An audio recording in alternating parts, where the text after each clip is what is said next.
una persona que necesita de comer y usted no le da, se le cuenta como pecado.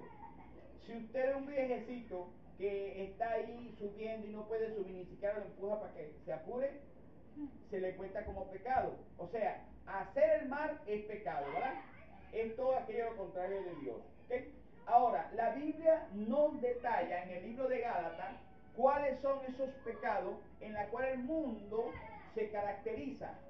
Y en el libro de Gálatas, capítulo 5, versos 19 al 21, habla que manifiestas son las obras de la carne. O sea, las obras de la carne se hacen manifiestas en manera de pecado. Entonces, ¿cómo se manifiesta? Mire, la idolatría es un pecado. ¿Ok? La idolatría es un pecado. La hechicería es un pecado. La enemistad es un pecado. Personas que tienen enemistad, hermanos que están enemistados, es un pecado. Pleitos, tener celo, ser iracundo, tener contienda con otra persona, tener disensión de persona, ser un hereje, todo eso conlleva a la persona a pecar. ¿Ok? Son los manifiestos de la obra de la carne. Tener envidia, ser un homicida, ser un borracho, ser un hereje, ¿verdad? Todo eso es pecado. ¿Ok? Entonces, si usted tiene problemas con X persona, es pecado. Eso es pecado. La fornicación es un pecado. El adulterio es un pecado. Estamos claros que eso es pecado. ¿Ok? Por eso es que todo lo que esté al alcance de uno para arreglar nuestras vidas o apartarnos del pecado no es favorable en Cristo Jesús. Amén. Amén. Entonces, Gálatas 5, de 19 al 21, él detalla cuáles son esas puertas pecaminosas en las cuales nosotros andamos. No serán todas, pero andamos. Entonces yo lo voy a leer. Y manifiestos son las obras de la carne, que son adulterio, fornicación, inmundicia, lascivia, idolatría, hechicería, enemistades, pleitos, celos, ira, contienda, disensiones, herejía, envidia, homicidio, borrachera, orgías y cosas semejantes a esta, acerca las cuales os amonesto, como ya os lo he dicho. Antes, los que practican tales cosas no heredarán el reino de los cielos. Entonces, si nosotros somos hijos de Dios, pero nos conducimos en estas áreas, no nos engañemos. No nos engañemos. Estamos en pleito. De repente no ando en adulterio, pero tengo pleito con un hermano. ¿Qué dice la Biblia? No vamos a heredar el reino de los cielos. Soy un hereje. ¿Qué es un hereje? Alguien que desvirtúa. Usa la palabra para ganar. Eso es pecado. Eso es pecado. Ahora, Romanos 6:23 nos dice, porque la paga del pecado es muerte, mas la dádiva de Dios, mas la dádiva de Dios es vida eterna en Cristo Jesús, Señor nuestro. Porque la paga del pecado es la muerte. Es la práctica del pecado que lo lleva usted a morir. Es la práctica. O sea, usted es desobediente, no va a morir porque sea desobediente, va a morir porque usted practica la desobediencia. ¿Sí se hace entender? Usted practica la desobediencia. Entonces, esa práctica lo va a llevar a usted a morir, o sea, apartarse de Dios. Porque es la práctica. Por eso es que nosotros tenemos que dar con diligencia y salir de esas áreas. ¿Ah? O sea, usted es mentiroso, usted es un chismoso, usted es un adúltero, usted, que venga yo aquí en la manifestación de las obras de la carne, usted tiene que salir rápido de esas áreas. Tiene que preocuparse de salir de esas áreas. ¿Ve? Porque esa práctica lo va a llevar usted a morir. En este caso sería apartarse de Dios. En otro caso sería aquellas personas pues que se practican esto y pueden caer en esa área. ¿Ven? El pecado el pecado es pecado. No tiene otro nombre, es pecado. Si es verde, es pecado. Pero no tiene otro color. Pero la Biblia clasifica el pecado a dos niveles. Hay pecado y hay pecado no de muerte. ¿Ah? ¿Sí se entiende? Vamos a leer primera de Juan, capítulo 5, verso 17. Dice así: toda injusticia es pecado. Toda injusticia es pecado. Mire, vea. Dice que el que practica, el que sabe hacer bien y no lo hace, se le cuenta como pecado. Pero en Gálatas te clasifica lo que te lleva a pecar. Ahora, en primera de Juan 5:17 dice: toda injusticia es pecado. Toda injusticia. O sea, si usted pone de acuerdo con una persona para hacerle daño a otro, o qué sé yo, lo que usted tenga por ahí, es pecado. Pero dice, toda injusticia es pecado, pero hay pecado no de muerte. ¿Cuáles son esos pecados no de muerte? Ya te lo voy a decir. Esto que te estoy nombrando. Usted puede salir del adulterio. Deja de practicar el adulterio y sale del adulterio. Deja de practicar la mentira y sale de la mentira. Deja de practicar la idolatría y sale de la idolatría. ¿Usted sabía que nosotros somos idólatras? Sí, porque nosotros idolatramos el teléfono, no me lo toque. Idolatramos a los hijos, idolatramos el carro, idolatramos el esposo. Todo aquello que te resta santidad para buscar a Dios es una idolatría. Todo aquello. Todo aquello que te impide ir a la iglesia es idolatría. Porque para buscar a Dios tiene que haber libertad. Y no una libertad acondicionada a un tiempo. Ya no vivo yo, decía el apóstol Pablo, ya vive Cristo en mí. Entonces, ¿por qué siempre la excusa? Porque hay una excusa siempre. Lo único que te pudiera imposibilitar a venir a Dios es que tú estés hospitalizado. Decía por ahí un sticker, ¿verdad? Hablaba que la única manera que tú podías evitar de ir para la iglesia era que fuera más sabio que Salomón. ¿Mm?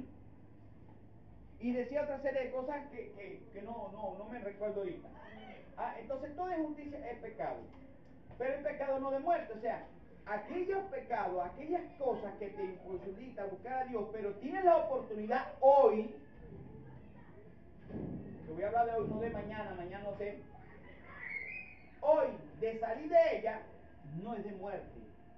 Siempre y cuando tengamos la oportunidad de arrepentirnos y salir del pecado, no de muerte, pero hay un pecado que es de muerte. Hay un pecado que es de muerte. ¿Cuál será? La blasfemia contra el Espíritu Santo. ¿Ok? Entonces vamos rápidamente a buscar esa cita bíblica.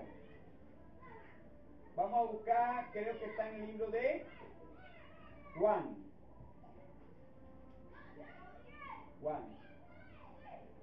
Déjeme buscar aquí un momentito.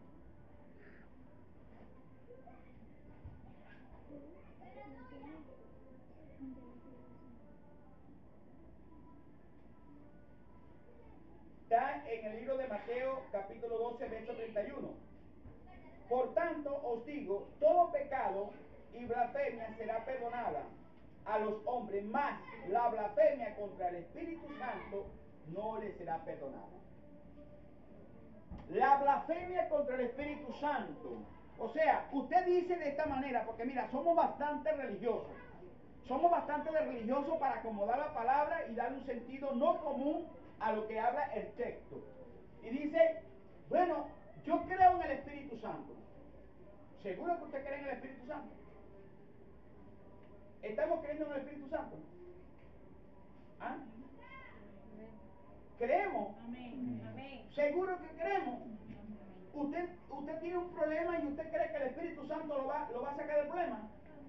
¿Y por qué usted no espera que el Espíritu Santo lo saque y usted comience a solucionar su problema? Toda pelea espiritual, toda batalla espiritual, el que esté encargado de arreglarla es el Espíritu Santo, no usted, no yo. No, porque el consejo ministerial debe estar, espera, da la palabra a los que son como las águilas. Da una palabra, pero el pastor no te va a sacar del problema.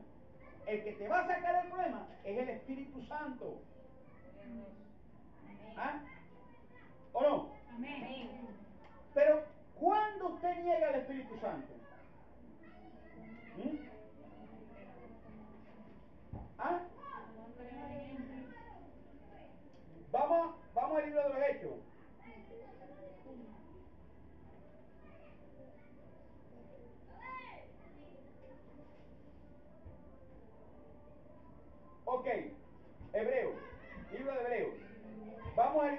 Hebreos capítulo 11, verso 6 dice, pero sin fe es imposible agradar a Dios.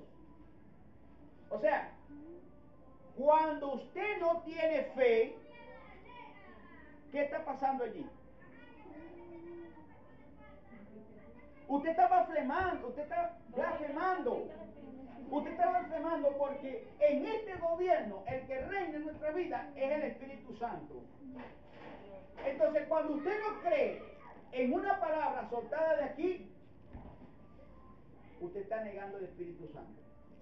O sea, usted no cree que el pastor puede estar ministrando y el Espíritu Santo lo está usando. Si usted no cree que de aquí sale una palabra, usted niega el Espíritu Santo. ¿Y qué pasa con usted?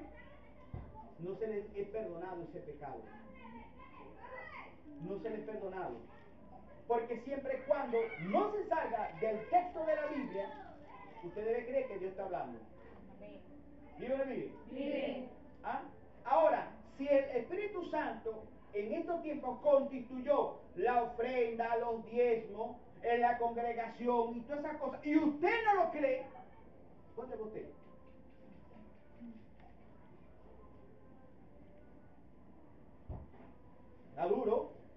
Está duro porque yo no puedo ministrar de otra manera. Porque eso lo constituyó Dios. Y el que se encarga de recordarle a usted lo que debe hacer es ¿quién? El Espíritu Santo. Dice la palabra, miré a la casa de mi padre, miré, pero le dejaré el Espíritu Santo y él le recordará toda justicia. Gloria a Dios. ¿Lo dice o no lo dice? Amén. ¿Y qué es la justicia? Todo aquello que Dios constituye.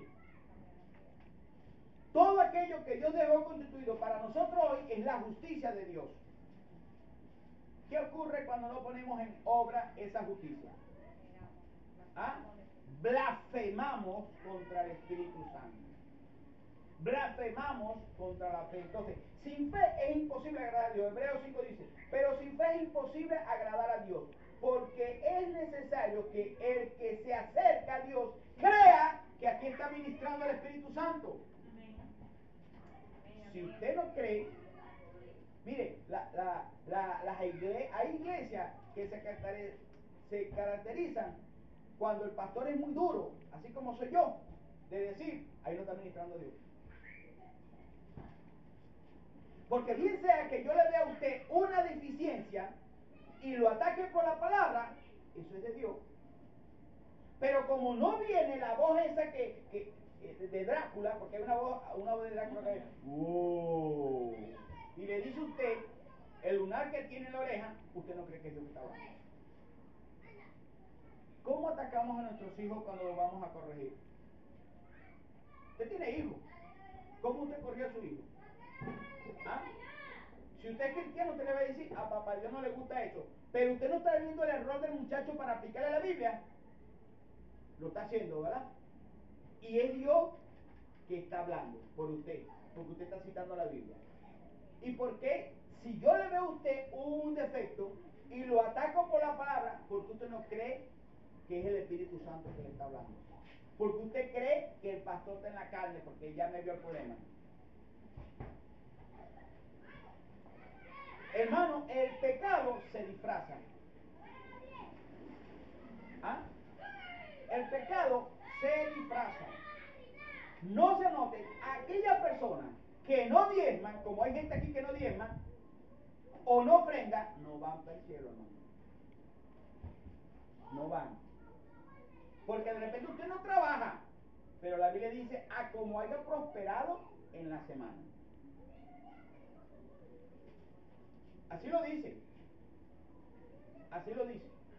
Entonces, hay iglesias que hasta los jóvenes que no trabajan, sacan 5 bolívares, sacan 10 bolívares, pero llevan y dicen, pastor, este es mi diezmo. Y ya comenzó a invertir en el reino de los cielos.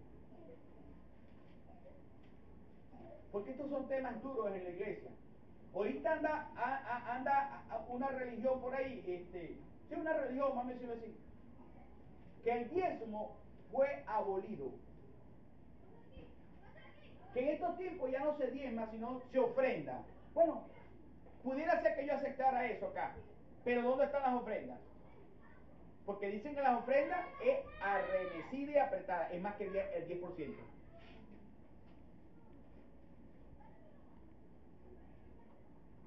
La viuda no tenía nada. Ahora estamos hablando de la justicia.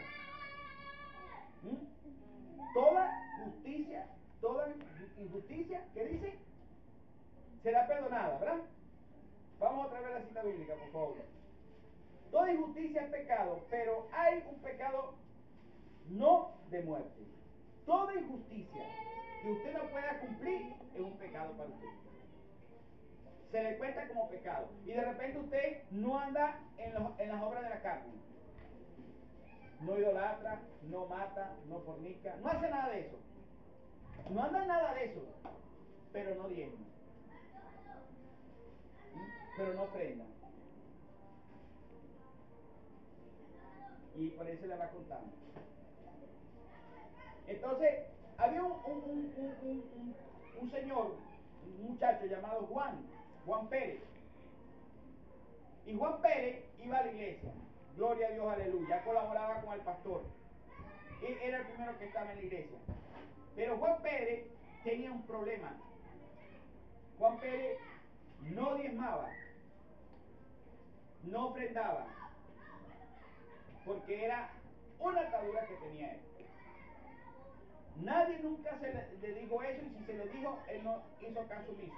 Porque es un tema que el pastor no puede obligar a los hermanos a diezmar y ofrendar. El pastor no lo puede obligar. Yo no puedo obligarle a usted a diezmar y ofrendar. Pero sí puedo decirle que si usted no diezma y usted no ofrenda, usted se va para el infierno. Porque no está cumpliendo la justicia de Dios.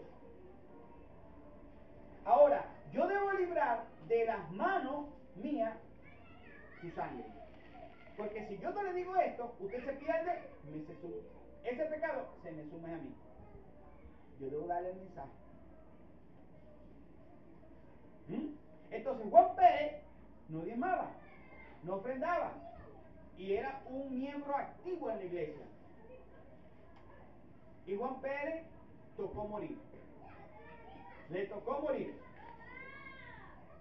Y Juan Pérez se despertó en un lugar que no era preparado para un hijo de Dios. Y él le hace un reclamo al Señor. Y le pregunta por qué él está ahí. Y Dios le dijo, Jesús le dijo, estás aquí por ladrón.